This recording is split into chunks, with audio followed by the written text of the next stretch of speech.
Radio Vie en Christ, votre fréquence chrétienne.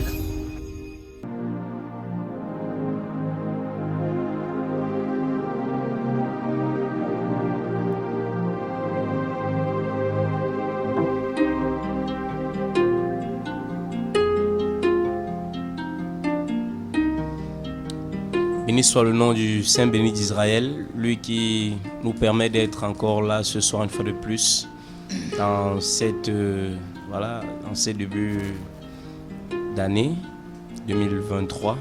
Nous bénissons grandement le nom du Seigneur Jésus, pour nous, pour vos vies, et nous sommes très heureux de vous savoir connectés ce soir par la grâce du Seigneur Jésus.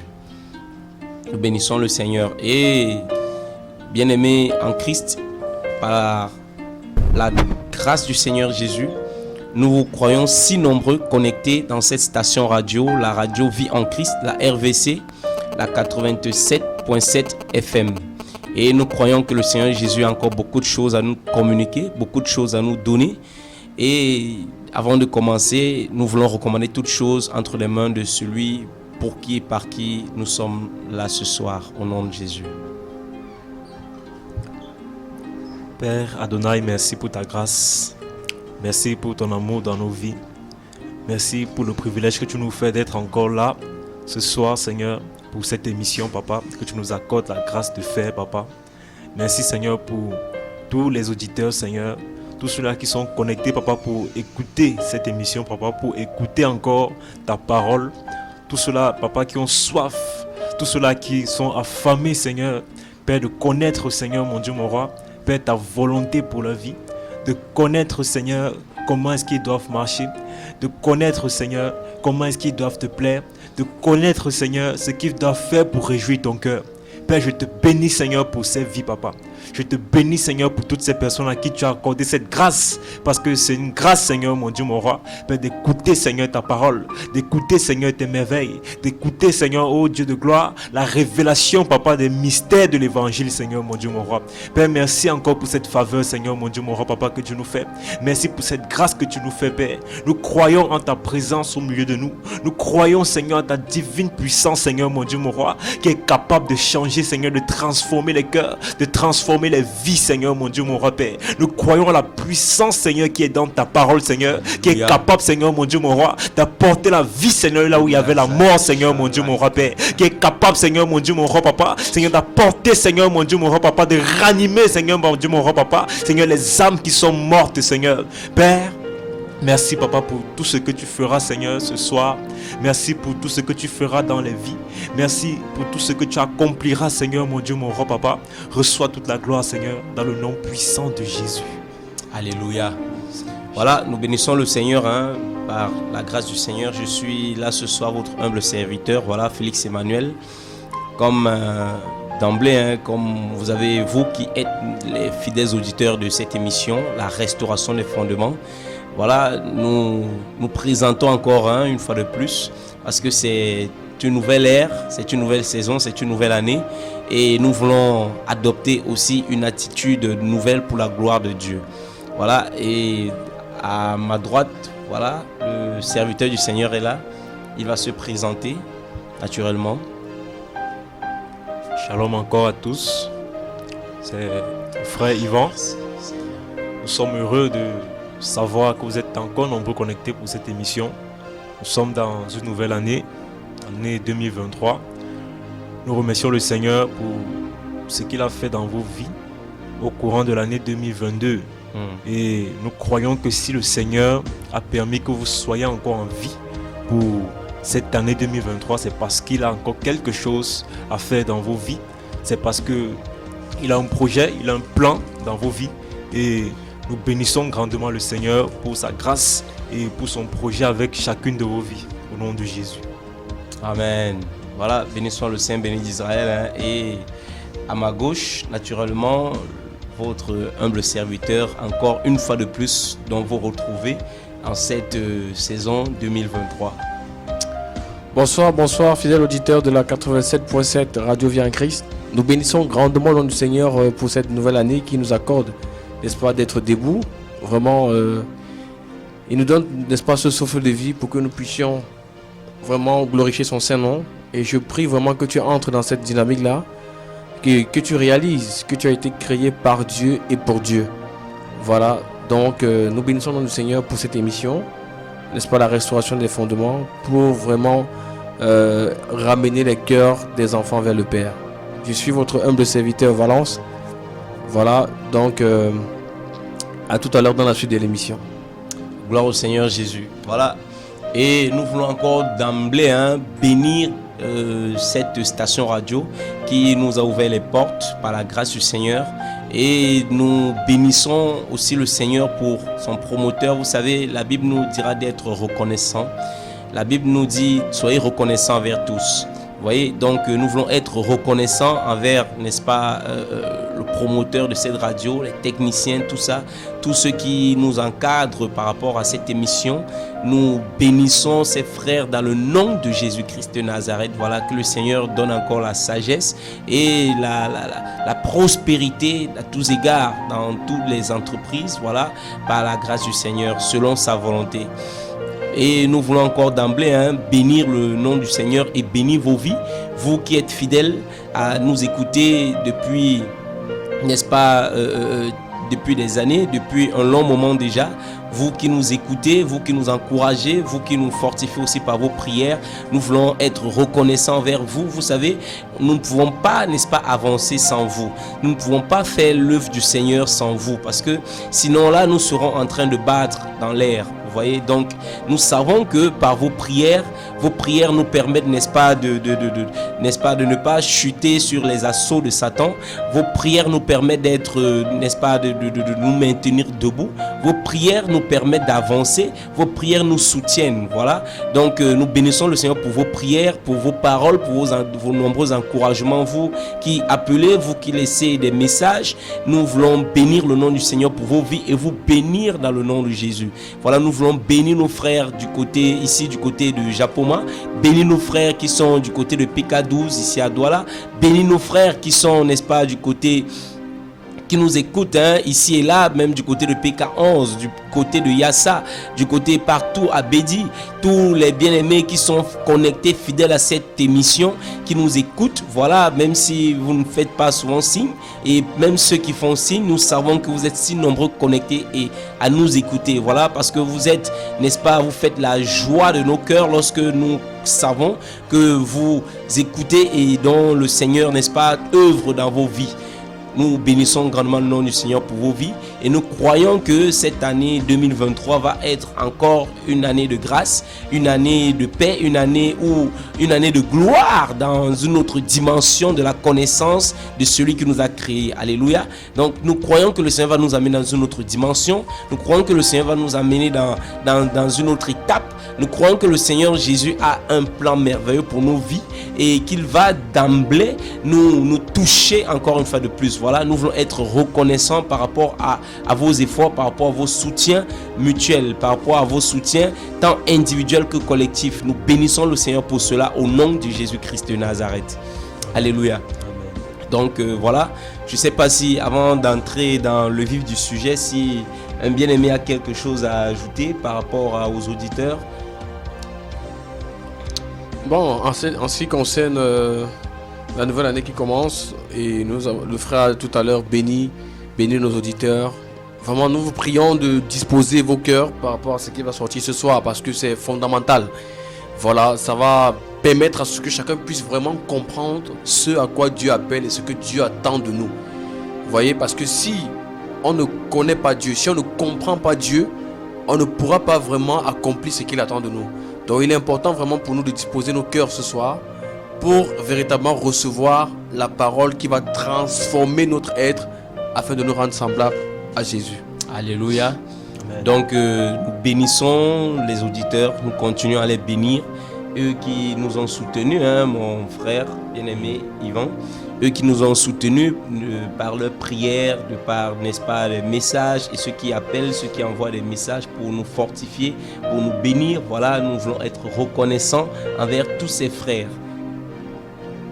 Voilà, nous voulons être reconnaissants vraiment envers tous ces frères, parce que nous croyons qu'il y a des bien-aimés qui nous écoutent, il y a des bien-aimés qui qui prie pour nous, qui prie pour cette émission.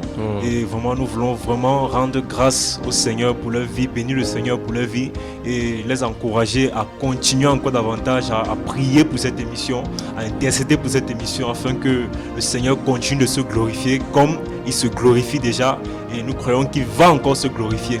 Et voilà, nous espérons que vous allez continuer dans cette lancée en priant, en intercédant pour nous afin que le Seigneur se glorifie davantage et qu'il apporte la connaissance dans les vies, qu'il apporte la vie en ceux qui écoutent cette émission, en ceux-là à qui le Seigneur accorde cette grâce, cette faveur pour être édifiés davantage et comprendre sa volonté. Alléluia. Donc nous bénissons le nom du Seigneur. Bénissons grandement le Seigneur. Vous savez, nous avons tellement de choses à vous communiquer.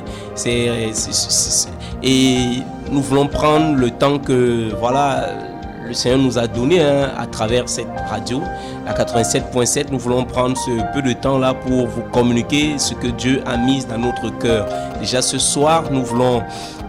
comme le bien-aimé Chancel Valence l'a si bien dit, nous prions le Seigneur que vos cœurs soient disposés à écouter et à recevoir cette portion des Écritures qui va être donnée. C'est très capital et important pour la marche, très capital et important pour, n'est-ce pas, la conduite à tenir. La conduite à tenir face, n'est-ce pas, face au temps de la fin, face, n'est-ce pas, aux difficultés de la marche chrétienne. Quelle est la conduite à tenir face aux assauts de l'ennemi, n'est-ce pas?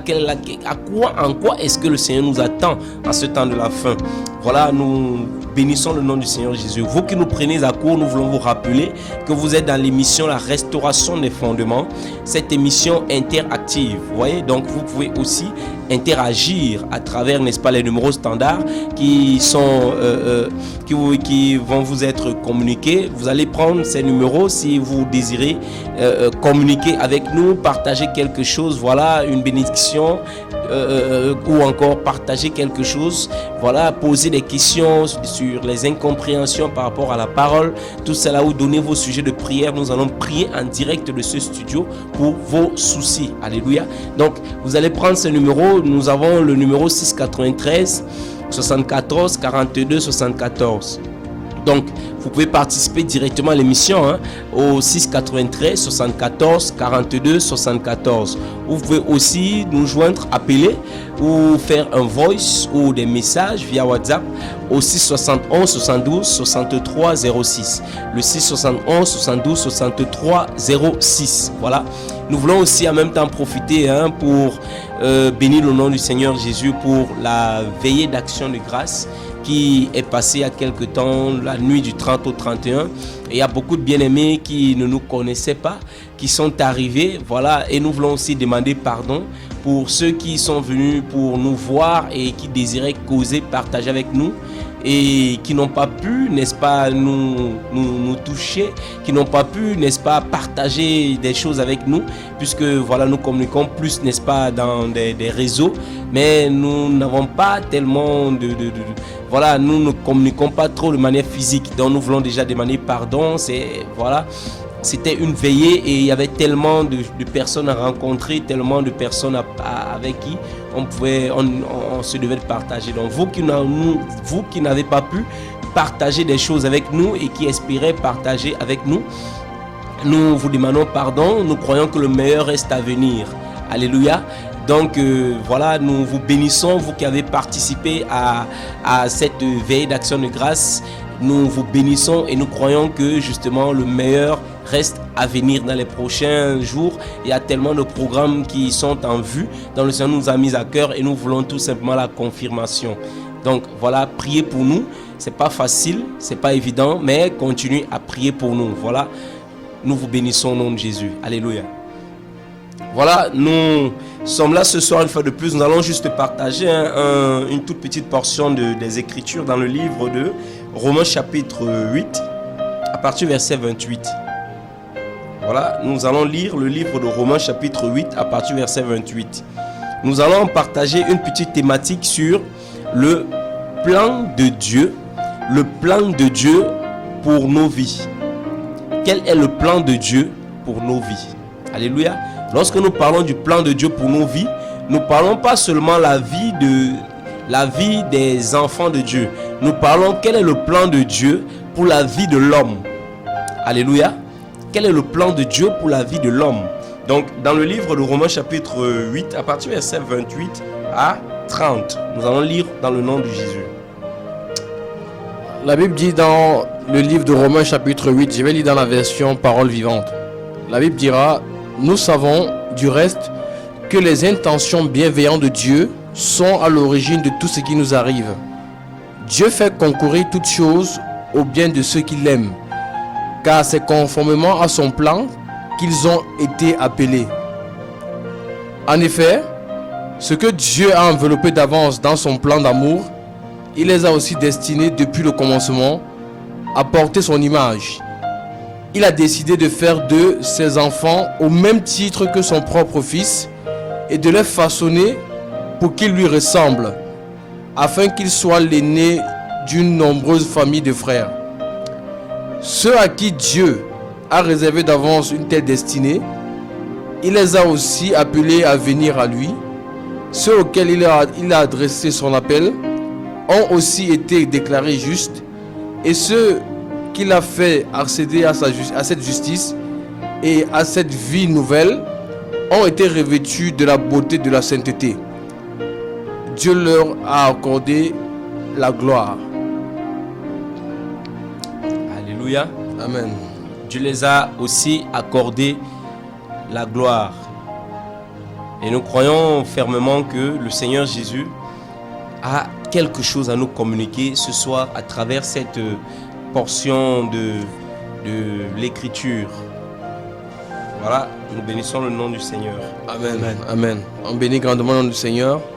Voilà, nous voulons parler ce soir, n'est-ce pas, du plan de Dieu pour les appeler.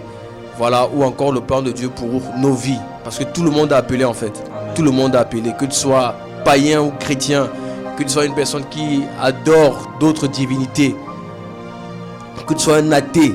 Voilà, Dieu appelle tout le monde. Voilà, et nous voulons parler ici, n'est-ce pas, du plan de Dieu pour les appeler. Pourquoi Dieu appelle les gens en lui? Pourquoi Dieu lance cette invitation aux personnes de venir à lui? Voilà. Et il a défini un plan pour chacun, pour les appeler en fait. Et je vais te définir le plan. Le plan, c'est un schéma qu'on a prédéfini et qu'on prévoit aussi accomplir. C'est-à-dire qu'on prédéfinit un certain nombre de choses, mais qu'on va aussi, n'est-ce pas, accomplir cela. C'est ça le plan. Ou encore, c'est un moyen de procéder, penser à l'avance. Donc, j'ai prémédité un certain nombre de choses que j'ai pensé, que j'ai prévu. Et j'ai dessiné un schéma pour accomplir cela. C'est ça le plan. Voilà. Et lorsqu'on lit les Écritures, on se rend compte que Dieu, le plan qu'il a vers nous, c'est de nous rendre semblables à son Fils. C'est de nous rendre semblables à Jésus-Christ de Nazareth. Donc, lorsque je reçois l'appel de Dieu, ce n'est pas d'abord pour satisfaire mes besoins personnels. Ce n'est pas d'abord pour assouvir mes besoins. Ce n'est pas d'abord pour avoir des grosses voitures, des grosses maisons. Ce n'est pas d'abord, n'est-ce pas, dans l'optique de soigner ma vie, mais c'est dans l'optique de me rendre semblable à Jésus-Christ. Et lorsqu'on dit semblable, ça veut dire être de même nature, de même qualité et de caractère commun. Ça veut dire que Dieu nous appelle à manifester la même nature que Christ a manifesté. Dieu nous appelle à manifester les mêmes qualités que Christ a manifestées. Dieu nous appelle à avoir les caractères communs à ceux de Christ. Voilà le but de l'appel de Dieu. Voilà le point précis auquel Dieu nous appelle. Mais maintenant, aujourd'hui, on nous fait comprendre, on veut nous faire croire au travers d'autres messages que viens à Jésus, tu auras la richesse. Viens à Jésus, tu auras le mariage. Viens à Jésus, tu auras le bébé. Viens à Jésus, tu auras. Mais ces choses-là, les païens ont ces choses-là sans toutefois s'accrocher à Jésus, sans toutefois croire en lui. Il y a les païens qui ont des bébés, mais ils ne sont pas venus à Jésus pour avoir le bébé. Il y a des païens qui ont des grosses voitures, des grosses maisons, mais qui n'ont pas Jésus dans leur vie. J'écoutais dernièrement le témoignage de Mamadou Karambiri qui disait que avant de devenir chrétien, il était le responsable n'est-ce pas, d'une compagnie aérienne. Voilà, au Burkina Faso. Il touchait déjà des millions. Il était aussi en même temps un responsable de la chambre de commerce, n'est-ce pas, au Burkina Faso, avant de devenir chrétien. Donc il avait extrêmement de l'argent. Il dit que Dieu, lorsque Dieu l'a appelé, il a renoncé à toutes ces choses-là pour venir servir Dieu, pour répondre à l'appel de Dieu. Et maintenant il pose la question à son auditoire, que si on, qu'est-ce que c'est que la véritable bénédiction? Parce que si je considère la bénédiction comme le matériel, ça veut dire que moi en tant que païen, j'étais déjà béni. Moi en tant qu'inconverti, j'étais déjà béni. Et le fait que je sois venu à Christ et que j'ai abandonné ces choses-là, beaucoup de chrétiens me voient comme une personne maudite. Parce qu'ils ne voient plus cette puissance financière que j'avais autrefois. Parce que les chrétiens aujourd'hui ont défini la bénédiction, l'appel de Dieu à l'élévation matérielle et financière. Alors qu'il y a des païens qui n'ont pas Jésus, mais qui ont cette élévation-là. Nous ne sommes pas en train de dire que Dieu ne peut pas rendre quelqu'un riche. Parce que Paul va dire à Timothée qu'il recommande aux riches du siècle présent de ne pas mettre leur espoir dans les richesses incertaines, mais de la mettre en Dieu. Vous voyez? Donc dans l'église aussi il peut y avoir des riches. Mais ce que nous disons, c'est que la volonté première de Dieu, ce n'est pas d'abord que nous soyons riches. Ce n'est pas d'abord que nous soyons, n'est-ce pas, que nous puissions accomplir, assouvir nos besoins auprès de lui. Mais c'est de nous rendre semblables à Jésus. Maintenant, comment est-ce que Jésus était? Comment Jésus a été? C'est maintenant en définissant la vie de Jésus-Christ qu'on pourra comprendre à quoi Dieu nous appelle réellement. Nous avons dit que le plan de Dieu a déjà été établi. Et c'est pourquoi dans Éphésiens chapitre 2 au verset 10, Paul va dire: nous sommes son ouvrage, ayant été créés en Jésus-Christ pour pratiquer les œuvres que Dieu a préparées d'avance.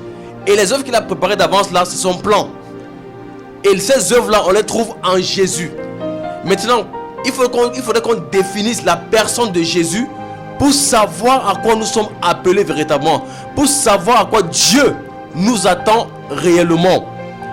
Et quand je parle de Jésus ici, je fais allusion à son côté humanitaire, c'est-à-dire à l'humanité de Jésus. Quand il a marché sur la terre en tant qu'homme, comment est-ce qu'il se comportait? Et qu'est-ce qui, n'est-ce pas, contribuait à le forger? Qu'est-ce que Dieu va utiliser, n'est-ce pas, pour nous rendre semblables à Jésus? Parce qu'il y a des éléments que Dieu va utiliser pour nous rendre semblables à son Fils bien-aimé. Voilà. Donc, nous allons commencer par définir qui était Jésus et comment est-ce qu'il a marché pour que nous puissions comprendre et réaliser ce à quoi Dieu nous appelle véritablement. Parce que la seule personne en qui Dieu a trouvé son plaisir, la seule personne en qui Dieu a dit: voici celui en qui j'ai mis toute mon affection, c'est Jésus-Christ de Nazareth. Donc ça veut dire, si ma vie n'est pas semblable à celle de Jésus, Dieu ne prend point plaisir en moi. Si ma vie n'est pas semblable à celle du Mashiach, Jésus-Christ de Nazareth, le roi des rois, si ma vie n'est pas semblable à lui, alors je suis inutile aux yeux de Dieu. Dieu ne trouve pas du plaisir en moi. Et vous voyez donc que Dieu nous appelle justement pour trouver du plaisir en nous, mais à condition que nous soyons semblables à Jésus-Christ de Nazareth. Maintenant, comment Jésus était? C'est dans ça maintenant que nous allons entrer à l'instant. Voilà. Alors au Seigneur, voilà. Parce que la Bible dit qu'il nous a prédestinés à être semblables à Jésus. Maintenant, si nous sommes prédestinés à être semblables à Jésus, nous devons donc savoir comment est-ce que Jésus était pour que nous puissions entrer dans cette dimension de ressemblance. Nous ne pouvons pas entrer dans la dimension de ressemblance à Jésus sans toutefois comprendre comment est-ce qu'il était. Alléluia. Amen. Mais comment est-ce que Jésus était? Pour, n'est-ce pas, comprendre comment entrer justement dans ce plan. Comment entrer dans cette prédestination? Comment entrer dans ce projet? Comment est-ce que Jésus était réellement?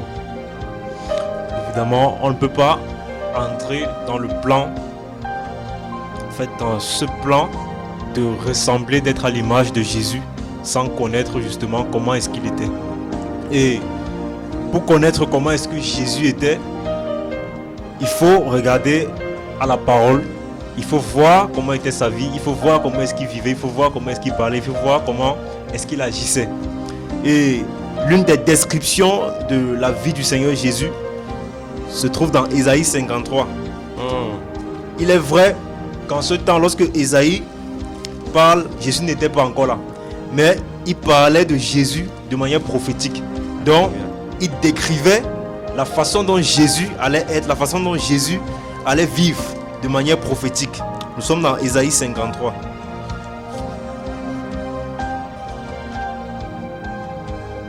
Ésaïe, chapitre 53, à partir du verset 1er, il est dit: qui a cru à notre prédication? À qui le bras de l'Éternel a-t-il été révélé? Il a grandi devant lui comme une jeune plante, comme un rejeton qui sort d'une terre toute sèche. Il n'avait ni beauté, ni splendeur propre à attirer nos regards, et son aspect n'avait rien pour nous plaire. Méprisé et délaissé par les hommes, homme de douleur, habitué à la souffrance, il était pareil à celui face auquel on détourne la tête. Nous l'avons méprisé, nous n'avons fait aucun cas de lui.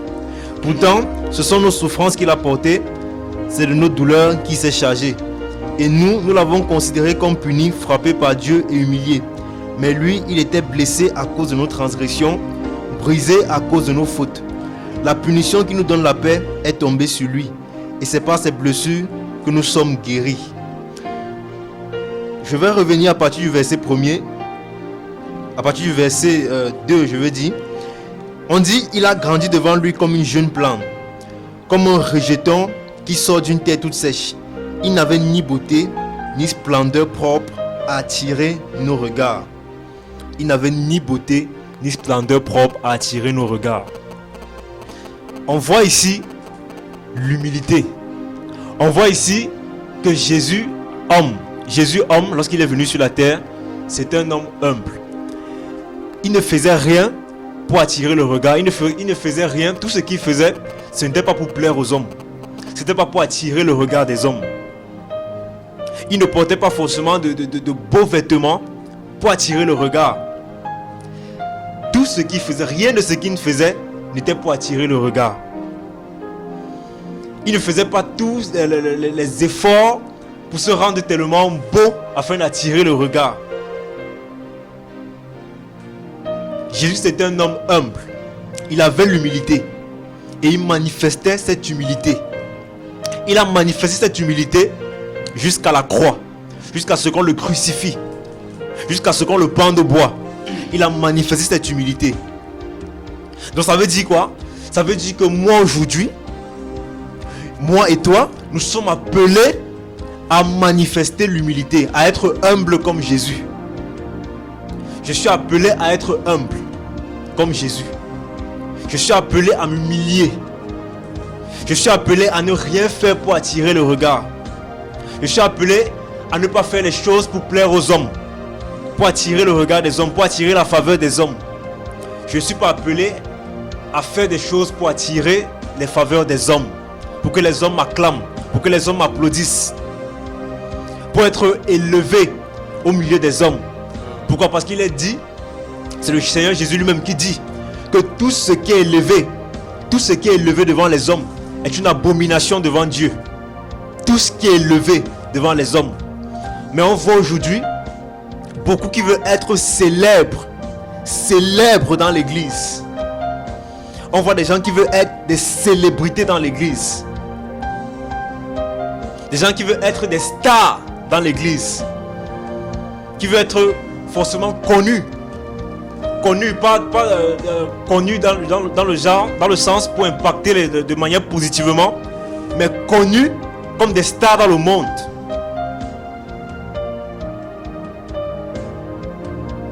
Il y a un problème avec la manifestation de l'humilité. Il y a un problème avec la compréhension de l'évangile. Pourquoi? Parce que pour pouvoir manifester l'humilité que Jésus avait, il faut l'action du Saint-Esprit dans ma vie. Il faut que le Saint-Esprit agisse dans mon cœur et produise en moi cette humilité. Mais si je ne laisse pas l'Esprit de Dieu agir en moi, ou du moins, si je ne suis pas dans le vrai évangile, l'évangile qui m'amène à connaître Jésus et à marcher comme lui, je ne pourrais pas manifester l'humilité qui était en Jésus. Il est dit également, son aspect n'avait rien pour nous plaire, méprisé et délaissé par les hommes. Homme de douleur, habitué à la souffrance. Jésus était un homme de douleur, habitué à la souffrance. Homme de douleur, habitué à la souffrance. Donc ça veut dire quoi? Tout homme, déjà dans ce monde, est appelé à souffrir. C'est d'abord ce qu'il faut comprendre. Tout homme dans ce monde est appelé à souffrir.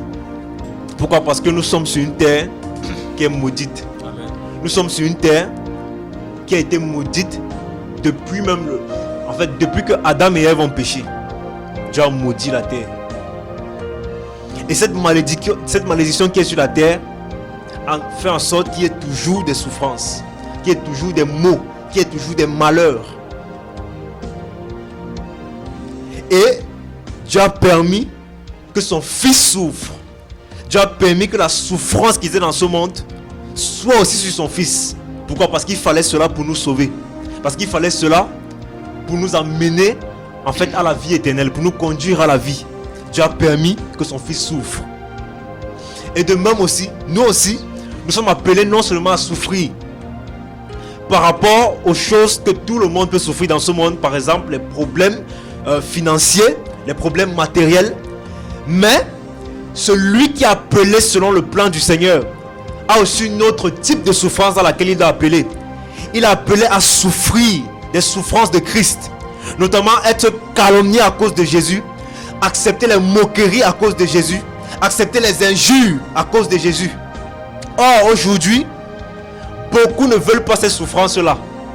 Beaucoup veulent être dans le Seigneur, veulent être sauvés, veulent la vie éternelle, veulent même les bénédictions matérielles, mais refusent cette souffrance.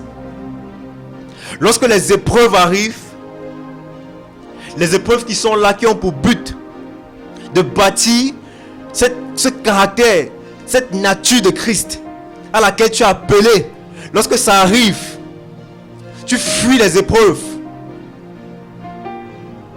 Tu fuis les épreuves. Et pourtant tu es appelé à ça.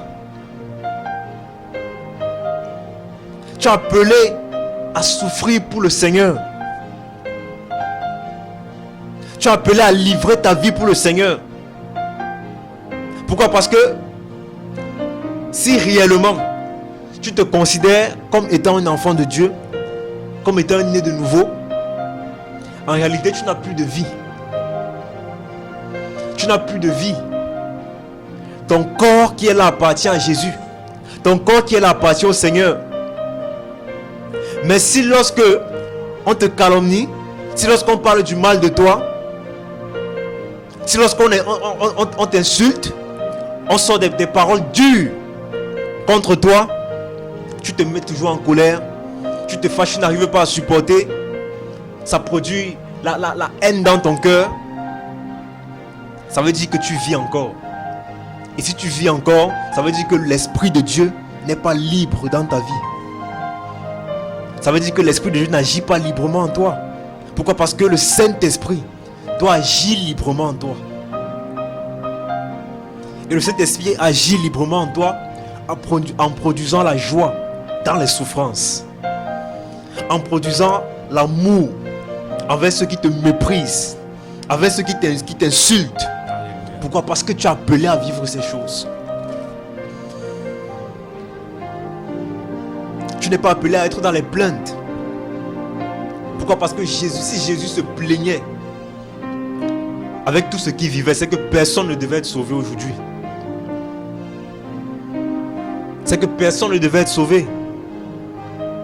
Mais il a accepté la souffrance. Il a accepté de souffrir à cause de toi et moi. Et maintenant, parce que nous sommes appelés à son plan. Nous sommes appelés selon son plan. Dans ce plan, il y a la souffrance. Donc nous sommes aussi appelés à cette souffrance. Il est dit, tous ceux qui veulent vivre pieusement en Christ seront persécutés. Ils seront persécutés. Il faut accepter les moqueries. les moqueries à cause du Seigneur. Peu importe ce qu'on va dire, peu importe ce qu'on va dire de toi, même si on dit que tu es devenu fou, même si on dit que voilà les églises, comme les gens ont souvent l'habitude de dire que les églises ont comment, je sais pas comment dire, ont troublé de ton cerveau. Qu'on a troublé, on a mangé ton cerveau dans les églises. Il faut être prêt à accepter ce genre de paroles. Il faut être prêt à accepter ce genre de choses. Que tu es devenu fou. Oui, nous sommes des fous en Jésus. Pas une folie selon ce monde. C'est une folie pour le monde. Pourquoi? Parce que ce sont des choses que le monde ne conçoit pas, que le monde ne peut pas accepter. Pourquoi? Parce que le monde aime le mal. Le monde aime le péché. Le monde aime tout ce qui est mauvais. Il faut être prêt à accepter ces choses. C'est ça les souffrances en Jésus. Il est dit, il était pareil à celui face auquel on détourne la tête. Nous l'avons méprisé. Nous n'avons fait aucun cas de lui. Qui est prêt à accepter cela aujourd'hui? Parce que l'ego est tellement plein dans les hommes. L'orgueil est tellement plein dans les hommes.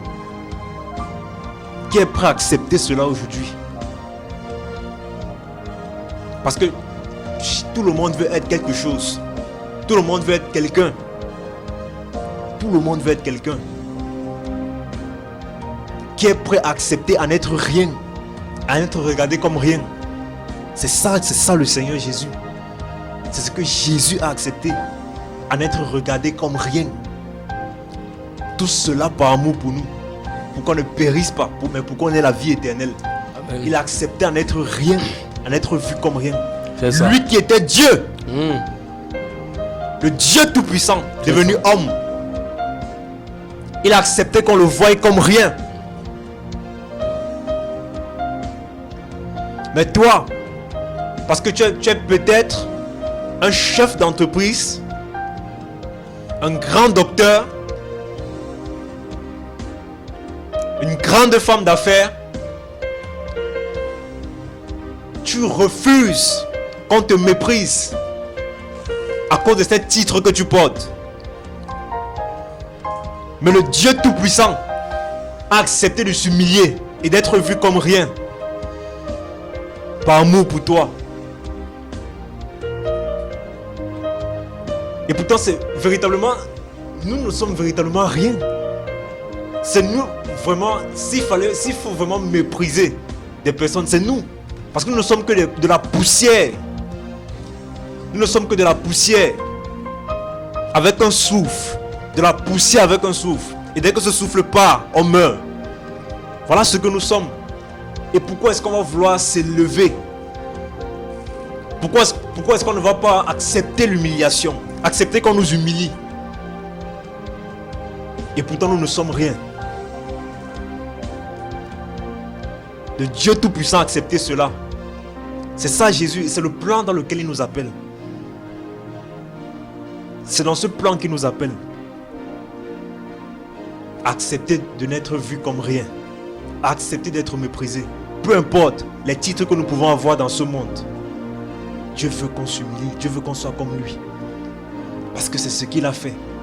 Dieu nous a montré l'exemple. Voilà pourquoi dans Romains 8, là-bas on a vu qu'en fait il devait être le premier né d'une grande famille, d'un grand nombre de frères. Pourquoi? Parce que le premier né nous a montré l'exemple. Il devait nous montrer l'exemple à suivre.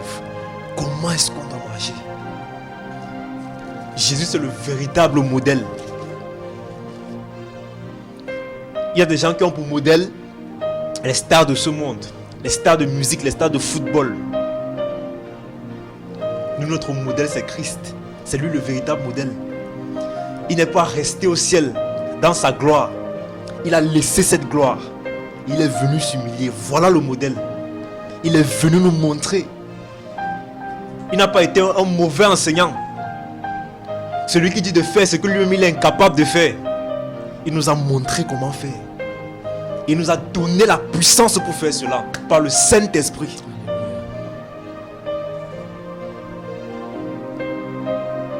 Je vais m'arrêter à ce niveau. Gloire au Seigneur. Amen. Alléluia. Vous Amen. qui nous prenez à court, vous êtes dans l'émission La Restauration des Fondements. Et bien aimé, dans la station radio 87.7 FM, la radio Vie en Christ, la RVC.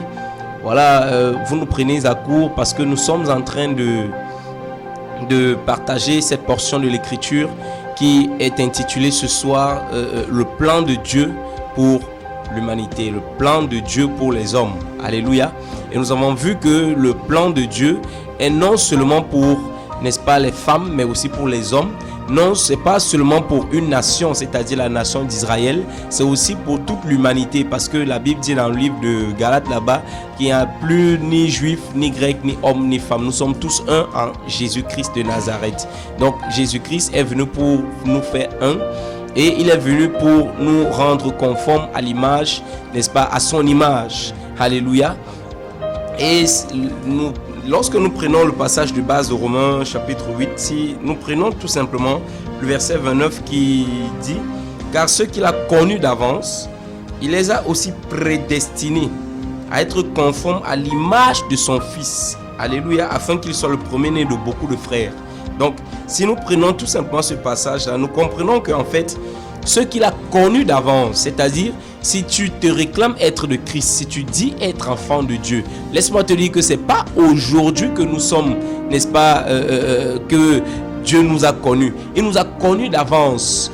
Il nous a connus depuis la fondation du monde, avant que Satan ne soit Satan, avant que les hommes ne soient hommes, avant même qu'il ne crée l'homme. Il nous a connus d'avance. Vous voyez, c'est pourquoi le frère a pris un passage tout à l'heure de Éphésiens 2:10 là-bas qui dit ceux qui étant son ouvrage, parce que nous sommes son ouvrage. Alléluia. Ceux qu'il a connus d'avance, il les a aussi prédestinés. Lorsqu'on parle de prédestiné, c'est une prédestination. Une prédestination, c'est quoi? Quelqu'un qui est prédestiné, c'est quelqu'un qui est, n'est-ce pas, depuis le plan de Dieu. Parce que celui qui prédestine, c'est Dieu seul. Amen. Aucun homme n'a le pouvoir de prédestiner les choses. Vous voyez, aucun homme. Ça revient dans... Ça revient là naturellement, ou encore ça revient là spirituellement, dans en dehors de l'omniscience, parce que il y a l'omniscience, et en dehors de l'omniscience, ça revient là, n'est-ce pas, dans la préscience du Seigneur Yeshua. Vous voyez, la préscience, c'est-à-dire ce Dieu-là qui connaît tout d'avance, depuis la fondation du monde, il connaît tout. Donc la prédestination ne revient pas à un homme.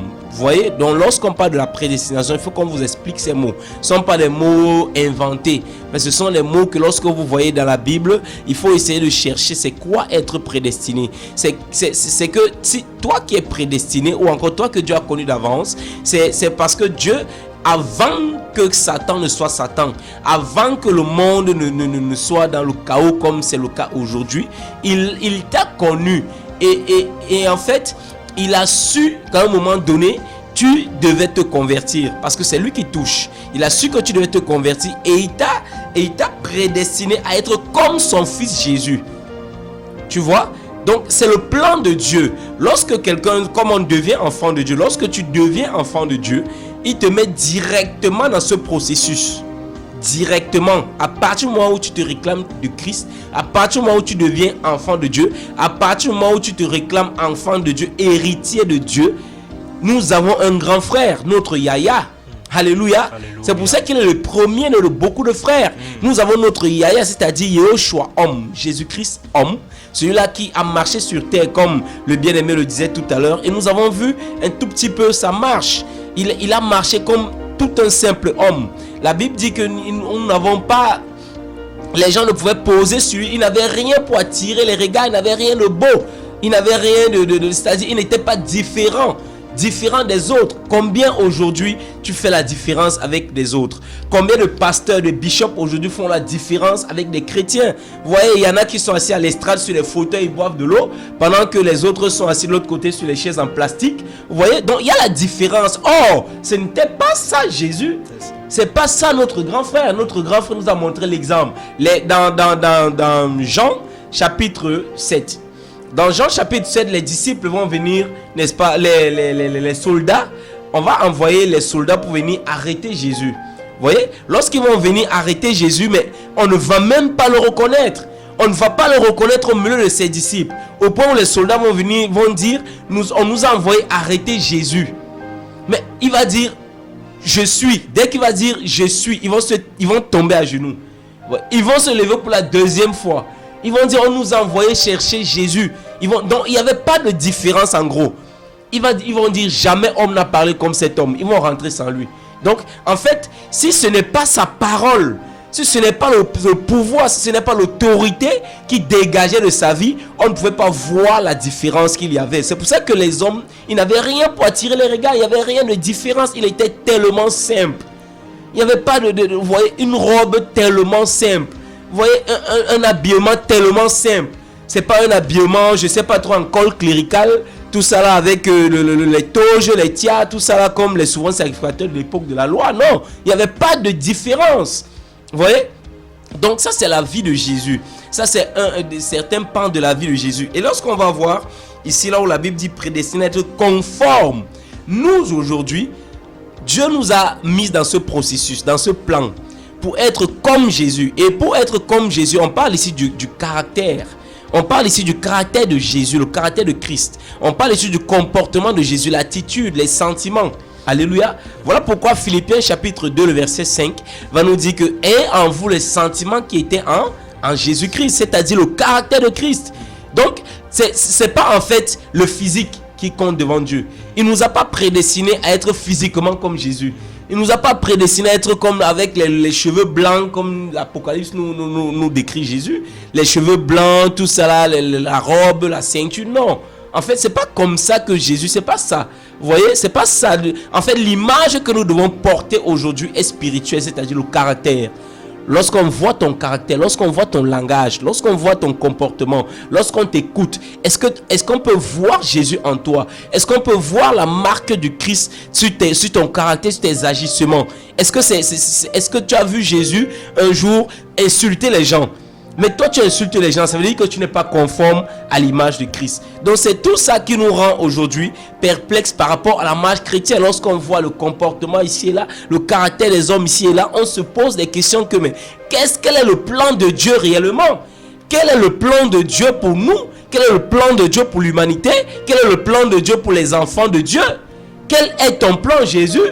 Et nous voyons ici à la lumière des Écritures que le plan de Dieu, c'est que nous soyons conformes à l'image de Jésus. Alléluia. Amen. Si nous pouvons prendre le livre de Colossiens, merci Saint-Esprit. Colossiens chapitre 3. Merci Seigneur pour ta parole. Alléluia. Colossiens chapitre 3, à partir du verset 9. Colossiens 3, à partir du verset 9. Ne vous mentez pas les uns aux autres, car vous vous êtes dépouillés du vieil homme et de ses manières d'agir. Vous avez revêtu l'homme nouveau qui se renouvelle pour parvenir à la vraie connaissance, conformément à l'image de celui qui l'a créé. Alléluia. Amen. Alléluia. Amen. Est-ce que nous pouvons bénir le nom du Seigneur Jésus? Amen, amen, vous voyez? amen. Donc la Bible dit que ne nous leurrons pas la face en fait. Ne nous mentons pas nous-mêmes, c'est-à-dire ne nous auto-séduisons pas. Ne nous auto-séduisons pas en fait. Vous voyez, nous avons été, nous sommes censés être dépouillés du vieil homme. Nous sommes censés être dépouillés en tant qu'enfants de Dieu. Nous sommes censés être dépouillés de la nature adamique, du caractère d'Adam, de la désobéissance qui était innée en nous. Vous voyez? Donc nous sommes censés être dépouillés de cette manière d'agir, de la volonté charnelle, tout ça, du caractère humain. Nous sommes censés être dépouillés de ça étant enfants de Dieu. Parce que tant que nous ne sommes pas encore enfants de Dieu, naturellement nous allons manifester le caractère d'Adam. Naturellement nous sommes dans la désobéissance de manière naturelle, c'est-à-dire nous n'avons pas de force contre le péché.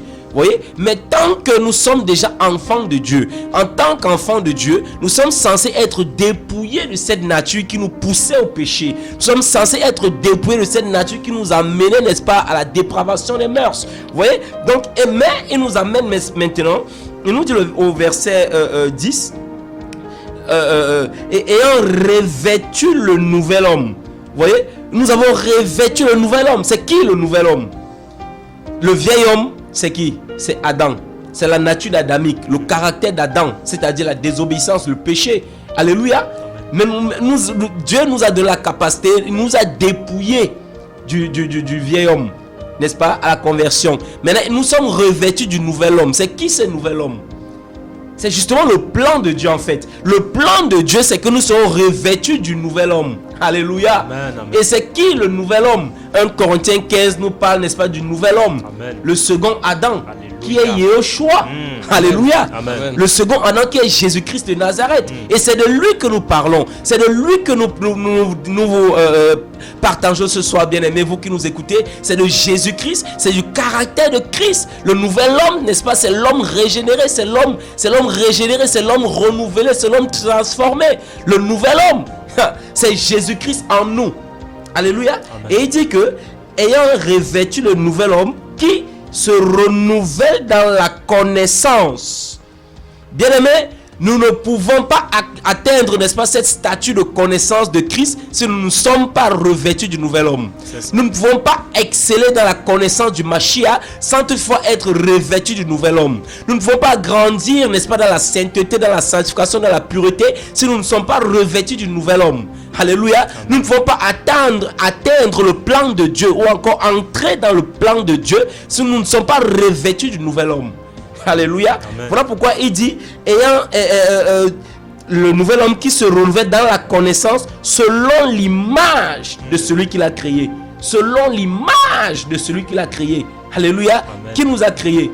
La Bible dit que rien n'a été fait sans lui. Toutes choses ont été faites par lui et pour lui. Alléluia. Amen. Colossiens 1,16. C'est par lui et pour lui que sont toutes choses. Donc, c'est la création tout entière le doit à Jésus-Christ de Nazareth. Toute créature, n'est-ce pas, se soumet devant sa face, devant sa main puissante et sa parole triomphante. Alléluia. Amen. Donc, c'est lui qui nous a créés et il nous a rendus semblables ou encore conformes à l'image de son Fils, qui est le premier de toute la création. Alléluia. Amen. Le premier, le grand frère de beaucoup de personnes dont nous sommes aujourd'hui. Alléluia. Amen. Donc, nous pouvons comprendre par là que, ayant été revêtus du nouvel homme, nous devons être semblables ou encore conformes à l'image de Jésus-Christ de Nazareth. C'est vraiment à cela que Dieu nous appelle, vraiment à être semblable à son Fils. Et depuis, je me rends compte que en fait, l'Esprit insiste du fait qu'on puisse parler du fait qu'il n'avait rien pour attirer les regards. C'est-à-dire, il n'avait rien pour attirer les regards. Parce que si on nous dit que Jésus-Christ n'avait rien pour attirer les regards, ça veut dire que quelque part, les hommes ont des choses pour attirer les regards. C'est-à-dire que l'homme aime faire ses actions pour être vu des hommes, pour être apprécié des hommes. Et c'est ce que Jésus va dire à un moment donné aux pharisiens. Il va leur dire, aux juifs, il va leur dire, comment est-ce que vous pouvez vous croire, vous qui cherchez la gloire les uns les autres? Donc vous qui cherchez à vous faire voir les uns les autres. Et aujourd'hui, vraiment, c'est ce que nous voyons en fait dans nos vies de tous les jours. Comment il y a des personnes qui sont par exemple dans l'équipe d'intercession, mais qui n'ont aucune intimité avec Dieu en semaine. Mais comme ils font partie de l'équipe d'intercession, le dimanche, ils se sentent donc obligés de prier pour montrer aux gens qu'ils sont spirituels. Mais pourtant, en semaine, ils n'ont aucune intimité avec Dieu. Wow. Mais comme il y a des gens, il faudrait qu'ils montrent aux gens là qu'en fait, eux, ils prient. Et c'est pourquoi Jésus a dit, ne faites pas comme les hypocrites qui se mettent à prier debout dans les synagogues pour être vus des hommes. Ils auront leur récompense. Mais quand toi, tu veux prier, entre dans ta chambre, va dans le secret. Et ton Père qui va dans le secret te le rendra. Un peu comme Christ. Christ était une personne qui allait dans le secret. Il avait toujours ce temps où il se retirait pour aller prier. Parce que le plus important, c'était d'être agréable à Dieu. Mais aujourd'hui, on cherche plus à être agréable à notre communauté. On cherche plus à être agréable aux vues et aux yeux de tous. Vous allez voir, il y a des personnes qui n'ont pas le temps pour adorer Dieu, en fait, pour chanter des cantiques, pour chanter des louanges à l'honneur de Dieu dans l'intimité. Mais comme ils font partie de l'équipe de louanges, comme ils font partie de l'équipe, n'est-ce pas, d'adoration, entre guillemets, ils vont donc se mettre le dimanche à chanter avec une belle voix. Et on va dire, waouh, elle chante bien. Elle chante bien. Mais pourtant, au fond, il n'y a aucune intimité avec Dieu. On voit que les gens sont en train de faire des choses pour attirer les regards sur eux. Ils font toutes choses pour attirer. Vous allez voir des prédicateurs aujourd'hui qui ne s'investissent pas en semaine. dans la prière, dans la quête de Dieu dans les Écritures, dans la consécration véritable. Mais comme le dimanche, ils sont appelés à prêcher, comme le dimanche, ils sont appelés, n'est-ce pas, à diriger, alors ils vont fabriquer un enseignement qui vont venir dispenser au peuple pour montrer qu'en fait ils sont prédicateurs, pour montrer en fait qu'ils sont appelés de Dieu. Mais ils font cela pour être vus des hommes. Il y a des chrétiens qui en semaine ne passent pas du temps avec Dieu, n'ont aucune intimité, n'ont aucune consécration. Lire les Écritures, ce n'est pas leur affaire. Mais le dimanche, ils vont porter le plus beau vêtement, l'un des plus beaux de leurs vêtements. Ils vont se maquiller, ils vont se déguiser et ils vont prendre le chemin de l'église. Et arrivé devant l'église, quand on va prêcher, ils seront habitués, ils sont déjà habitués à dire Amen. Donc on va dire que pour eux, Amen c'est une routine. Donc quand on prêche, on dit Alléluia, ils disent Amen, même s'ils n'ont pas compris ce que le prédicateur a dit. Mais comme on a dit Alléluia et que c'est comme un cantique qu'il faut aussi riposter, ils vont dire Amen. Mais pourtant ils n'ont rien compris. Ils font leurs actions pour être vus des hommes. Quand tu... En fait, je veux dire, vraiment au travers de ce message, examine-toi réellement pour savoir si tu fais des choses pour être vu de Dieu ou si tu fais des choses pour être vu des hommes. Parce que Jésus-Christ, le modèle que nous prêchons, ne faisait rien pour attirer les regards sur lui. Il faisait toutes choses pour attirer les regards sur le Père, pour que le Père puisse avoir le regard sur lui.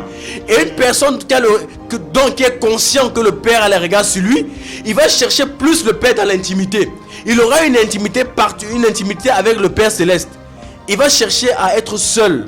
Il va plus passer du temps seul avec lui que de chercher à paraître spirituel devant les gens, mais pourtant au fond on est vide. Que de paraître spirituel devant les gens, mais pourtant au fond on n'a aucune racine avec le Seigneur. On n'a aucun fondement. Bien-aimé, examine-toi. Est-ce que tu ne fais pas les choses pour attirer les regards vers toi?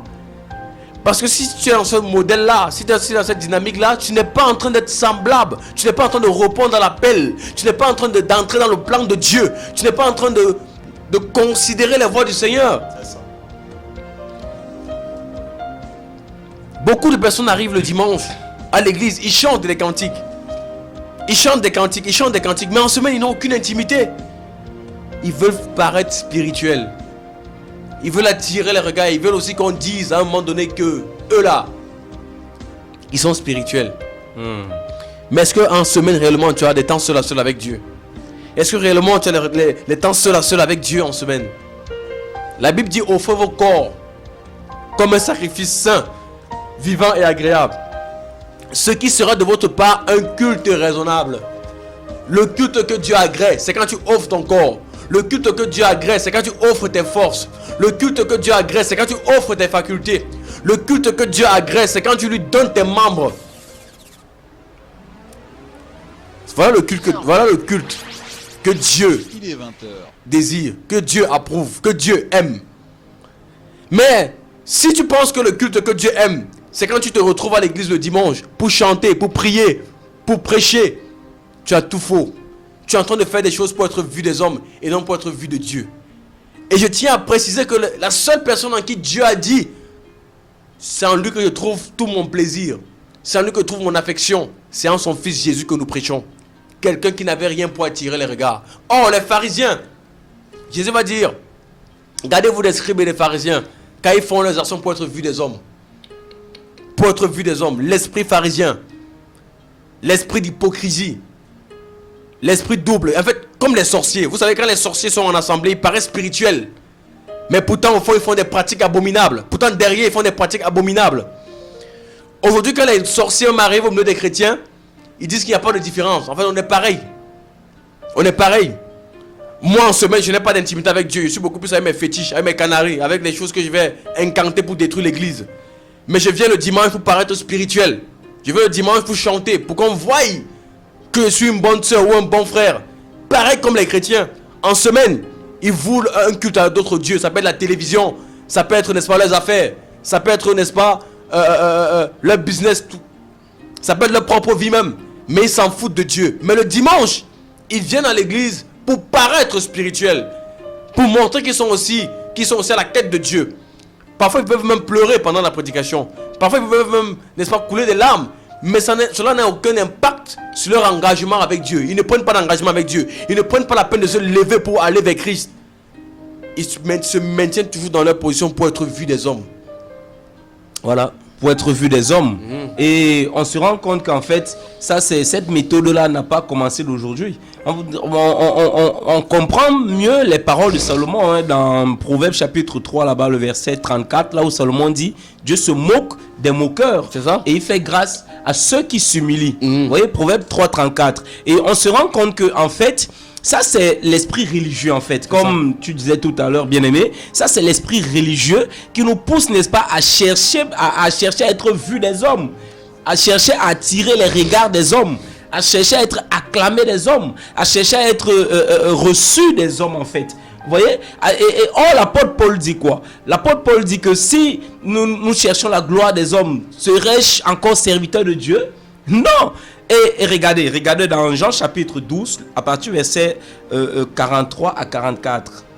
Ou encore 42 à 43. Voilà, 42 à 43, Jean chapitre 12. Si on peut prendre ça vite fait, pour voir un peu à quel point l'esprit religieux peut nous amener à tirer les regards. Donc ça nous montre par là que à chaque fois que nous parlons ici, il faut s'examiner en fait pour voir si nous sommes réellement conformes à Christ ou si nous sommes réellement dans le plan de Dieu. Alléluia.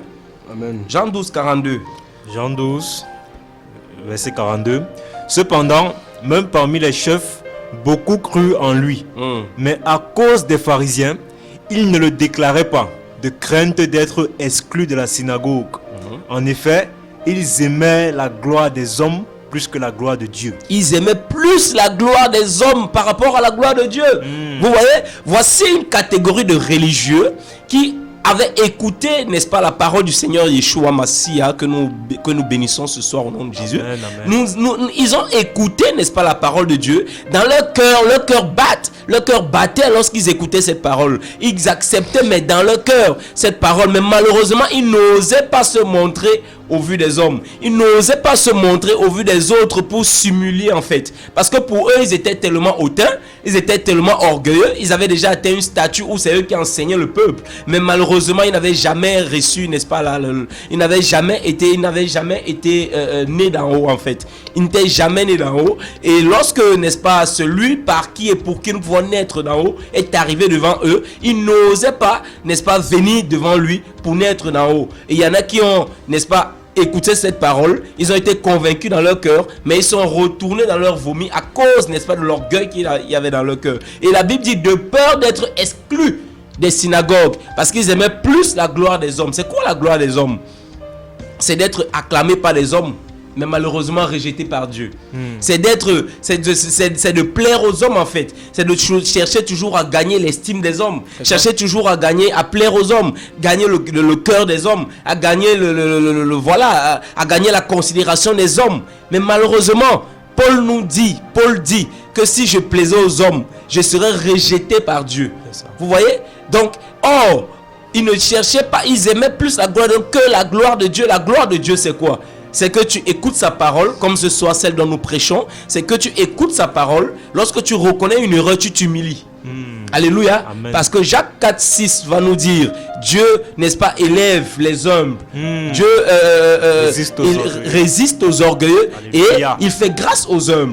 Il élève ceux qui s'abaissent. Et il abaisse ceux qui veulent s'élever. Alléluia. Or, le religieux, c'est celui-là qui veut s'élever. Il veut être vu des hommes. Il veut être le premier des autres. Il veut être toujours au devant par rapport aux autres. Il veut toujours être acclamé, être accepté des hommes. Alléluia. Mais si nous cherchons toujours à être acceptés des hommes, est-ce que nous serons agréables au Seigneur? C'est ça la question. Donc Jésus, n'est-ce pas, nous parlons aussi d'être conforme à Christ, d'être conforme à Jésus. Jésus n'a pas cherché à être conforme aux hommes. Déjà, il dit dans Jean chapitre 2, il n'avait pas besoin qu'on lui donne le témoignage d'un homme parce qu'il savait ce qui était dans l'homme. C'est ça. Vous voyez? Donc les hommes peuvent à un moment donné te déposer, te mettre dans une statue de serviteur ou de servante de Dieu à un niveau élevé. Et ces mêmes hommes-là, le jour où tu vas commettre une petite erreur comme ça, ils vont te descendre au plus bas niveau. Au plus bas niveau. Bien aimé, c'est pour ça qu'il faut toujours chercher l'élévation qui vient de Dieu et non celle qui vient des hommes. Voilà pourquoi il faut toujours chercher l'élévation qui vient de Dieu et non celle qui vient des hommes. Comme on a dit, parce que Dieu résiste aux orgueilleux, mais il fait grâce aux humbles. Beaucoup veulent être vus des hommes, beaucoup font des actions pour être vus des hommes, beaucoup font des choses pour être acclamés des hommes, mais au finish, cela ne sert à rien. À rien. Ça ne sert absolument à rien. Pourquoi? Parce que c'est Dieu qui nous a créés, c'est Dieu qui nous a fait, il nous a créés pour lui. Dieu t'a créé pour lui. Et tout ce que tu dois faire doit être pour lui, pour sa gloire. Et si tu ne fais pas, si tu n'agis pas pour sa gloire, là tu n'es plus dans le plan de Dieu. Là tu es hors du plan de Dieu. Et si tu es hors du plan de Dieu, tu vas subir la condamnation éternelle. Pourquoi? Parce que là tu n'es plus en train de marcher dans son plan. Voilà pourquoi il est inutile vraiment de chercher à plaire aux hommes. Il est préférable de plaire à Dieu même si cela ne plaît pas aux hommes. Pourquoi? Parce que ce n'est pas forcément si tu es en Christ, toutes les décisions que tu vas prendre, tout ce que tu vas faire, voilà, tout ce que tu vas dire ne va pas forcément plaire aux hommes. Mais si ça plaît à Dieu, tu es béni. Si ce que tu fais, ce que tu dis plaît à Dieu et ne plaît pas aux hommes, tu es béni. Mais le problème c'est que les gens ont souvent peur de perdre la faveur qu'ils avaient auprès des hommes. Comme on a lu dans Jean 12 là-bas, à propos des pharisiens. Les gens aiment la gloire de Dieu, la gloire des hommes, plus que la gloire de Dieu.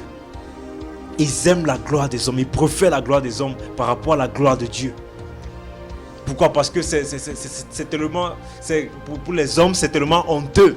C'est honteux d'être, voilà, d'être vu assez bizarre. C'est honteux d'être méprisé. C'est honteux d'être vu comme rien. C'est tellement honteux. C'est tellement honteux. Tout simplement parce qu'on aime notre vie. On aime notre vie. Tu veux conserver ta vie. Tu veux garder ta vie. Or, le Seigneur a dit, si tu ne renonces pas à cette vie, tu ne peux pas être son disciple. Tu ne peux pas être son disciple si tu ne renonces pas à cette vie. Pourquoi? Parce que c'est en renonçant à ta vie que sa vie sera maintenant assise en toi. C'est lorsque tu renonces à ta vie que Dieu lui met sa vie en toi. Il met la vie de Jésus en toi par le Saint-Esprit. Lorsque tu renonces à ta vie, lorsque tu renonces à tes habitudes, lorsque tu renonces à ton orgueil, lorsque tu renonces à ton ego, Dieu met sa vie en toi. Il met sa vie en toi. Et il commence à se manifester en toi. Se manifester par l'amour. Se manifester par la sainteté, par la justice. Se manifester par le pardon. Se manifester par le pardon. Pourquoi? Parce que c'est difficile aussi de pardonner. Il y a des gens qui n'arrivent pas à pardonner. C'est difficile. Pourquoi? Parce que tu aimes ta vie. Parce que tu vis simplement. Oh, cette vie que tu as aujourd'hui, si ce n'est pas celle du Seigneur Jésus, comme le bien-aimé a dit tout à l'heure, il n'y a que la vie de Jésus qui plaît à Dieu. Voilà pourquoi il a dit que voici celui en qui j'ai mis tout mon amour, toute mon affection. En Jésus. C'est le seul dont la vie était totalement agréable à Dieu. Amen. Et si ta vie n'est pas semblable à la sienne, tu es misérable. Tu es misérable. Si ta vie n'est pas semblable à la sienne, tu es misérable. Voilà pourquoi il faut s'humilier. Il faut s'humilier dans la prière. Pourquoi? Parce que ces choses dont nous sommes en train de parler, ce ne sont pas des choses possibles à vivre humainement parlant. Ce n'est pas possible à vivre humainement parlant. Il faut une force supérieure. Il faut une action supérieure. Il faut la main de Dieu. Il faut la main de Dieu qui va t'aider. Qui va t'aider à manifester la nature de Dieu. Il faut la main de Dieu. Il faut le secours de Dieu. Il faut l'aide de Dieu. Qui va t'aider à manifester sa nature, à manifester son caractère. Pourquoi? Parce que tu ne pourras pas de toi-même. Peut-être tu es convaincu avec tout ce que nous sommes en train de dire. Peut-être tu te retrouves à l'intérieur. Peut-être tu te rends compte que tu n'as pas vraiment... En fait, tu ne manifestes pas la nature de Dieu. Peut-être tu te rends compte que tu n'es pas en fait comme Jésus. Parce que la vérité, c'est que si tu n'es pas comme Jésus, tu n'es pas agréable à Dieu. Si je ne suis pas comme Jésus, je ne suis pas agréable à Dieu. Il faut que je sois comme Jésus. Pourquoi? Parce que c'est lui le modèle parfait. C'est le modèle par excellence. C'est le modèle que Dieu m'a donné. Car Dieu a tant aimé le monde qu'il a donné son Fils unique. Il a donné son Fils unique. Afin que quiconque croit en lui, afin que quiconque croit en lui ne périsse pas, mais qu'il ait la vie éternelle. Il a donné son Fils. Afin que je puisse le voir. Afin que je puisse le voir et accepter de marcher comme lui. Accepter de vivre comme lui. Pourquoi? Parce que c'est sa vie qui plaît à Dieu. Donc si je manifeste sa vie, moi aussi je plais à Dieu. Si tu manifestes sa vie, tu plairas à Dieu. Mais comment feras-tu pour manifester sa vie? Comment est-ce que tu vas faire? Il faut que Dieu t'aide. Voilà pourquoi il faut commencer par t'humilier dans la prière. Il faut commencer par t'humilier dans la prière, à crier à Dieu par rapport à cela. À crier à Dieu que Seigneur, je me rends compte que je ne suis pas agréable à toi. Que je ne suis pas en train de marcher selon ton plan. Et pourtant je suis appelé. Et pourtant tu m'as appelé. J'ai encore compris ce soir que tu m'appelles selon ton plan. Et le plan auquel tu m'appelles, c'est à te ressembler. C'est à être à ton image. C'est à aimer comme toi. C'est à pardonner comme toi. C'est à être saint comme toi. À haïr le mal comme toi. Mais je me rends compte que ces choses ne sont pas réelles dans ma vie. Crie à Dieu comme ça. Si tu cries à Dieu comme ça de tout ton cœur, Dieu écoute et Dieu va agir dans ta vie. Dieu va te secourir parce que c'est ce qu'il est venu faire. Si Dieu ne te secoue pas, c'est qu'il n'est pas Dieu. Mais il faut que tu cries à lui de tout ton cœur afin qu'il t'aide, afin qu'il te secoue. Afin qu'il te secoue. Et si tu te retrouves dans la situation où tu vivais ces choses avant, tu manifestais le caractère de Dieu, tu manifestais la nature de Dieu, tu aimais tes ennemis, mais à un moment tu t'es refroidi, tu es devenu incrédule, tu as commencé à accepter les mensonges de Satan, tu as commencé à regarder aux réalités de ta vie, tu as commencé à suivre le monde. Et ça a refroidi ton cœur. Tu ne crois plus en la vérité, tu ne crois plus en la parole. Ça a refroidi ton cœur. Tu ne manifestes plus l'amour que tu manifestais avant. Tu ne manifestes plus la justice que tu manifestais avant. Tous les péchés que tu commettais avant, tu es rentré encore dans tes vomis. Les choses que tu avais vomi avant. Les choses que tu haïssais lorsque tu t'es converti. Tu es rentré dans ces choses. Crie à Dieu. Le Seigneur veut aussi te secourir. Le Seigneur veut aussi te relever. Le Seigneur veut te pardonner. Crie à Dieu. Le Seigneur veut te restaurer dans son plan. Il veut te restaurer dans le projet qu'il a avec ta vie. Il veut te ramener dans son plan. Dans le plan du salut. Il veut te ramener dans son plan. Le plan dans lequel tu vas trouver ton épanouissement. Pourquoi? Parce que le seul moment où tu peux être épanoui, c'est lorsque tu obéis à Dieu. C'est lorsque tu es en paix avec Dieu. C'est lorsque tu fais la volonté de Dieu. Pourquoi? Parce que ton cœur ne te condamne pas. Et lorsque ton cœur ne te condamne pas, l'Esprit de Dieu en toi se réjouit. Et il produit en toi la joie. Il produit la joie, il produit la paix. Et tu es épanoui véritablement. Tu ne peux pas trouver ton épanouissement dans le monde. Non.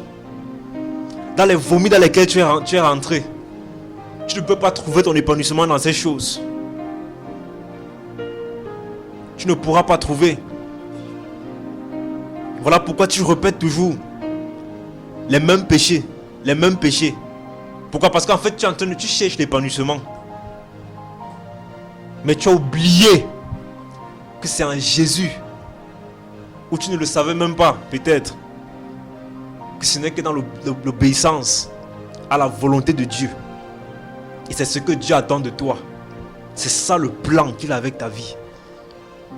Le plan qu'il a avec ta vie, ce n'est pas que tu sois riche. Ce n'est pas que tu deviens un grand homme célèbre dans le monde, non. Parce que ça, ce sont des vanités. Dieu peut te rendre riche, Dieu peut t'élever financièrement. Mais ce sont des vanités. Parce que tu ne mourras pas avec ces richesses-là. Le plan de Dieu, c'est que tu sois semblable à Jésus. C'est que lorsque Dieu te voit, il voit son Fils en toi. Il voit Jésus en toi. Il voit sa vie. Il voit sa vie. Alléluia. Amen. C'est que lorsque Dieu te voit, il voit sa vie. Lorsque les hommes te voient aussi, ils voient la vie de Jésus. Alléluia. C'est pour ça, si nous revenons, n'est-ce pas, avec le temps qui nous a imparti, nous allons travailler beaucoup plus, n'est-ce pas, dans le plan, n'est-ce pas, du caractère, dans le plan, n'est-ce pas, de Dieu en nous, dans le plan, n'est-ce pas, de la marche chrétienne. Nous allons travailler beaucoup plus en profondeur sur la vie de Dieu, la nature de Dieu, dans tous ses aspects. Alléluia. Parce que les différentes émissions, nous avons touché beaucoup de points, c'est vrai, les réalités, tout ce qui nous concerne à la marche chrétienne, mais il y a aussi des points sensibles dont nous voulons toucher en fait, parce que beaucoup ne comprennent pas lorsqu'on parle par exemple du plan de Dieu dans nos vies. Alléluia. Et lorsqu'on parle du plan de Dieu, on va jusqu'à toucher l'image de Dieu, être conforme à Dieu. En fait, les gens pensent que lorsqu'on parle du plan de Dieu, c'est qu'on va commencer à toucher l'appel au ministère. Tout à l'heure, nous ne sommes même pas entrés dans l'appel. Donc, vu que ceux qu'il a prédestinés, il les a aussi appelés. Vous voyez? Mais nous ne sommes même pas encore, on n'a même pas touché ce côté-là. Vous voyez? Donc, parce qu'on ne peut pas être appelé sans toutefois être conforme déjà à Dieu. On ne peut pas. Nous pouvons être appelés, oui, parce que tout le monde est appelé. Mais cet appel-là, c'est être justement l'appel à se conformer à Jésus-Christ de Nazareth. Parce que depuis la Genèse, depuis la création, la Bible dit, faisons l'homme à notre image. Genèse 1, 26. Faisons l'homme à notre image et selon notre ressemblance. Parole vivante nous dit même autre chose là. Parole vivante qui est une version vraiment que nous aimons beaucoup, le verset 26 de Genèse 1. Verset 26 de Genèse 1, parole vivante.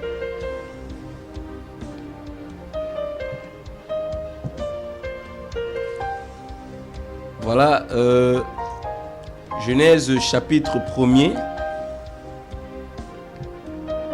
le verset 26, voilà. Parole vivante. Merci Seigneur.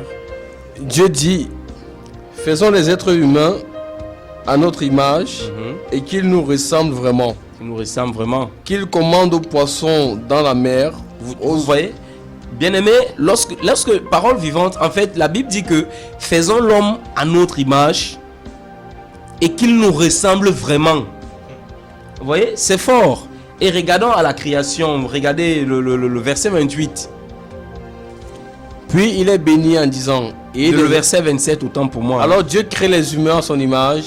Ils sont vraiment à l'image de Dieu. Il les crée hommes et femmes. Dieu crée l'homme à son image. Et lorsqu'il est créé, en fait, ils sont vraiment à l'image de Dieu. Vous voyez? Donc, c'est quoi l'image de Dieu? C'est quoi l'image de Dieu? Colossiens chapitre 1, à partir du verset 15, justement. Voyons ce que c'est que l'image de Dieu, parce que les gens pensent que lorsqu'on parle de l'image de Dieu, on parle ici d'Adam.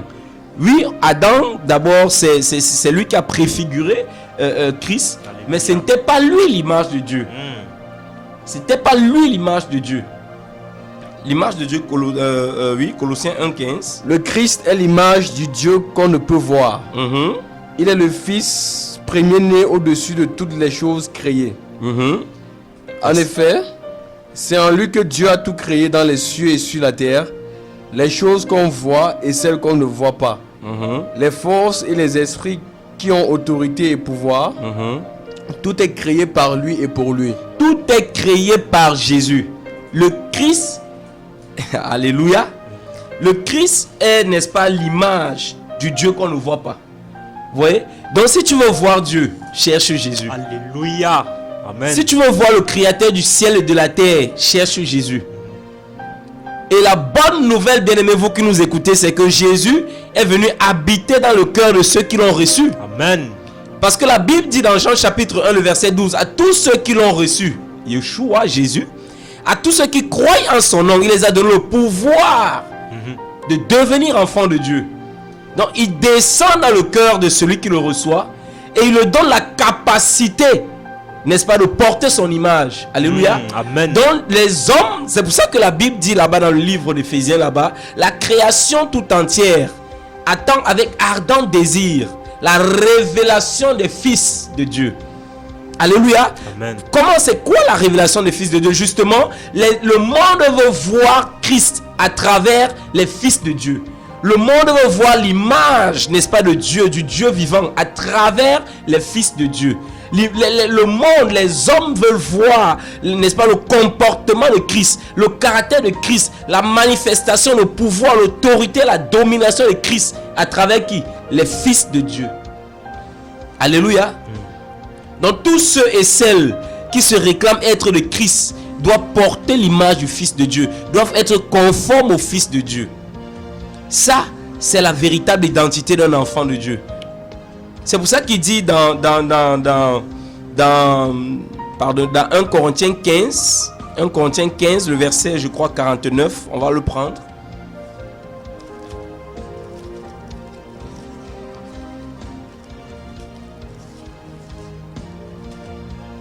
« 1 Corinthiens 15, oui, à partir du verset 47, à partir du verset 48, autant pour moi. Hein.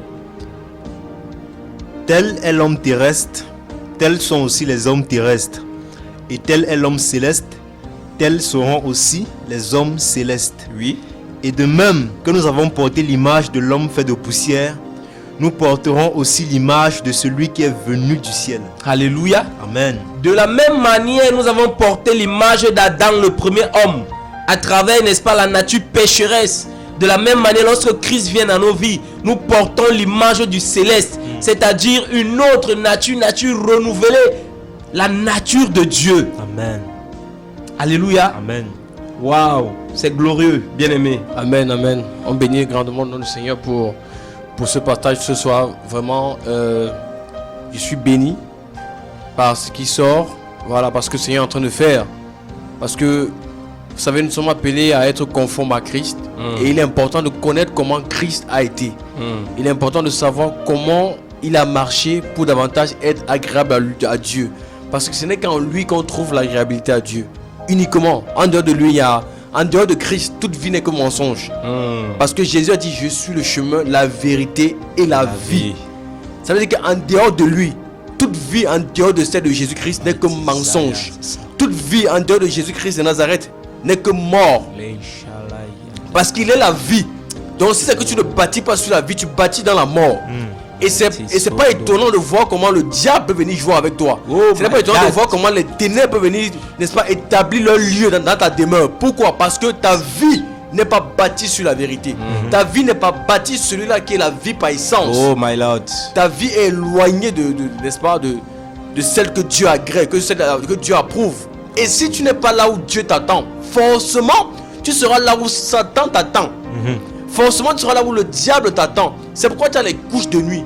C'est pourquoi tu as les maris de nuit. C'est pourquoi tu as les femmes de nuit. C'est pourquoi les ténèbres peuvent menacer davantage ta maison. Vous voyez? Parce qu'on n'est pas bâti sur la vérité.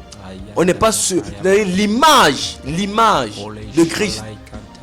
On n'est pas bâti sur ça. Et il en découle donc des conséquences. Si tu nous écoutes ce soir, examine réellement ton cœur. Et si tu avais des motivations dans la mesure où tu te disais que venir à Dieu, c'est de venir assouvir tes désirs, c'est de venir accomplir ta propre volonté, c'est de venir dire à Dieu. En fait, on voit beaucoup plus Dieu comme un boutiquier. C'est-à-dire que quand on vient, on dit que je veux telle chose, je veux telle chose, je veux telle chose. Donc on vient seulement passer des commandes. Mais on ne vient pas pour accomplir sa volonté. Beaucoup aujourd'hui ont pris Dieu comme quelqu'un vers qui on vient seulement passer des commandes. Seigneur, je veux ceci, je veux cela, je veux ceci, je veux cela. Et tout ça pour fuir l'appel véritable. Mais on veut réjouir nos cœurs. Il y en a qui ont pour Dieu le ventre. Il y en a qui sont à l'image de leur ventre. C'est-à-dire qu'ils veulent seulement assouvir leurs désirs. Ils veulent marcher selon leur propre voie. Et ils veulent que Dieu vienne les aider à marcher selon leur propre voie. Il y a souvent des gens qui disent que même le bandit prie pour aller voler, que c'est un protège-moi. Vous voyez, on invite Dieu dans le péché, que viens me protéger. C'est-à-dire c'est terrible. Pourquoi? Parce qu'on n'est pas bâti sur la vérité. Toute vie en dehors de celle que Jésus-Christ a menée n'est que mensonge, n'est qu'hypocrisie, n'est que rébellion, n'est qu'incrédulité. Ça produit tout simplement la mort. Les Écritures nous font comprendre que Jésus-Christ va anéantir pour toujours celui qui avait la puissance de la mort, c'est-à-dire le diable. Hébreux 2, verset 14. Il a anéanti pour toujours celui qui avait la puissance de la mort, c'est-à-dire le diable. C'est-à-dire que le diable, c'est lui qui a la puissance de la mort. Donc quand tu n'es pas bâti sur Jésus, quand ta vie n'est pas semblable à celle de Jésus-Christ, celui qui a la puissance de la mort peut s'accomplir sur toi. Le diable peut donc te tourmenter comme il le veut, comme il le souhaite. Donc il n'est pas étonnant que tu vois comment ta vie tourne en rond. Il n'est pas étonnant de voir comment les soucis, les inquiétudes te rongent. Il n'est pas étonnant de voir ces choses-là te détruire. Pourquoi? Parce que tu n'es pas dans la dynamique que Dieu a prévue. Tu n'es pas dans le chemin que Dieu a prévu. Celui de nous rendre semblables à son Fils bien-aimé. Celui de nous rendre semblables à Christ Jésus. Et c'est ça l'évangile. Nous prêchons Christ crucifié, qui est un scandale pour les Juifs et folie pour les païens. Au nom de Jésus. Alléluia. Amen. Scandale pour les Juifs et folie pour les Grecs. Les Juifs ici, c'est l'image, n'est-ce pas, des religieux de ce siècle présent. Donc lorsque nous parlons de ces choses-là, c'est un scandale pour les religieux, c'est une persécution. Voilà, nous savons que c'est un combat, mais on a combattu Jésus et nous aussi, nous sommes prêts à ça. Hein? Et c'est une folie pour les païens, les érudits de ce monde, les grands savants. Lorsqu'on parle de l'image de Dieu, on parle de Jésus et on parle de nous en même temps aussi. Donc voilà, c'est une folie pour beaucoup de personnes, c'est un scandale, voilà, c'est incompréhensible de dire qu'un homme peut porter l'image de Dieu. Lorsqu'on regarde un homme, on doit voir Dieu, mais c'est incompréhensible, n'est-ce pas, aux grands sages de ce monde. Mais malheureusement, c'est ce que la parole de Dieu nous enseigne. Alléluia. Donc voilà, nous sommes au terme de cette émission, bien-aimés. Nous vous bénissons, vous qui nous avez écoutés. Nous rendons grâce au Seigneur pour vos vies. Nous savons que vous êtes si nombreux à écouter cette émission. Nous vous rappelons voilà les numéros standards, le 6 93 74 42 74. Nous n'avons pas trop rappelé ces numéros, voilà, pardonnez-nous. Nous voulions d'abord finir cet enseignement, le 6 93 74 42 74, ou encore le numéro WhatsApp par lequel vous pouvez nous joindre, le 6 71 72 63 06. Je répète, le 6 71 72 63 06. Vous pouvez nous laisser, n'est-ce pas, vos messages ou encore appeler. Restez scotchés à la suite de cette émission. Il y a, n'est-ce pas, l'émission Que dit la parole qui est justement après, tout de suite, tout à l'heure là, justement. Donc, vous pouvez retrouver l'émission La Restauration des Fondements. Demain, la rediffusion de cette émission. Demain, n'est-ce pas, et la rediffusion, ou encore une autre émission de La Restauration des Fondements jeudi à partir de 19h. Shalom, shalom, nous vous bénissons. Bonne continuité à la suite des programmes de la radio RVC. Shalom.